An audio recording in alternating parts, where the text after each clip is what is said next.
लगावे दे सुना अरे चारी गो गुंडा बा पीछे लगइले मारे के तोहरा पलान बा बनइले।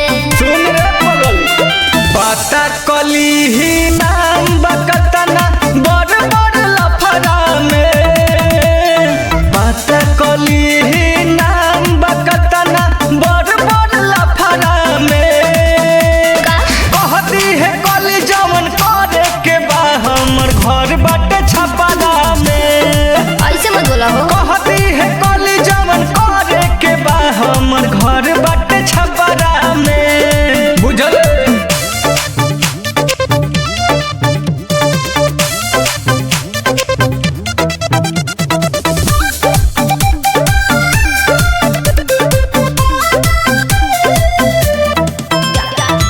जान से मारे के उधमकी बदले मत ले टेंशन पंगा शेर से बलेले अभी चिन्हत नहीं खेल बड़ी डर लगता हो। हाँ, जान से मारे के उधमकी बदले मत ले टेंशन पंगा शेर से बलेले महीना भर के वो करा राशन चली हमरा एक सेट के कपड़ा में महीना भर के वो करा राशन चली हमरा एक सेट के कपड़ा में। सुन कहती है कली जवन करे के बा हमर घर बाटे छपरा में कहती है ओकरा से आगे फरियाली हमर घर बाटे छपरा में।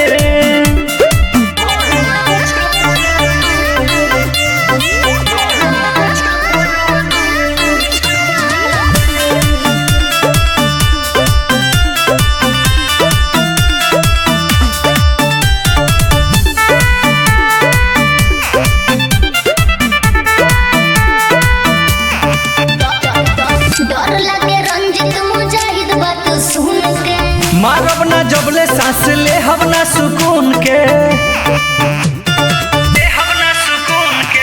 डर लगे शिक्षा रंजित बात सुन के मारब ना जबले सांस ले हब ना सुकून के